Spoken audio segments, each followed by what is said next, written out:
Do you feel like you need to improve your chipping and pitching, but it's a bit difficult to get to the course to do practicing? You can do some practice at home in the backyard or just at a park possibly, depending on the rules around where you live. And all you really need is a very small area and a hula hoop. You can see that I've got my hula hoop here, and it is quite a small area. So if you can land your ball into the hula hoop, you're doing very well. And the thing with chipping and pitching is that when you are playing those shots, usually you are trying to look at your landing area. Now with a chip shot, with a 7 or an 8 iron, you're going to land it about 1/3 of the way and roll it about 2/3 of the way. With a pitching wedge, it's all often about half and half. This depends obviously on the speed of the greens, uphill, downhill, that kind of thing. And then a sand wedge is often more carry than it is roll. So it's like 2/3 of the way to carry and 1/3 of the way to roll. So what I'm trying to say basically is that you're really only going to be focusing mainly on your landing area anyway, once you work out what that is. So you don't really need to worry about it after that spot there.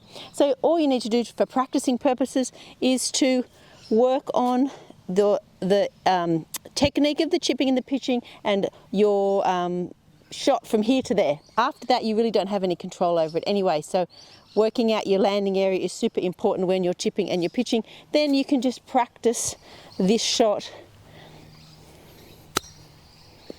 It's really fun to try and land in. You can play some games with yourself. How many can you get in a row? Oop, that one was a little bit big, but you can sort of, have half a dozen balls in your pocket so you can get it all in a row and, challenge yourself, get a personal best, that kind of stuff. So technique-wise, really important. We're going to lean on the front foot, grip down.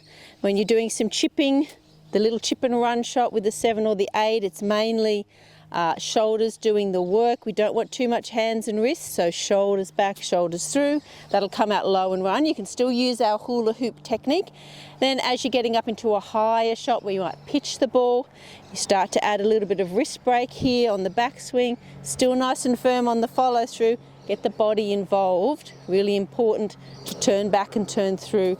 And then if you had a sand wedge, say you were playing a higher shot where the pin's at the front, add a little bit more wrist and take the club back a little bit further, still nice and firm through here. Higher risk shot though, the sand wedge.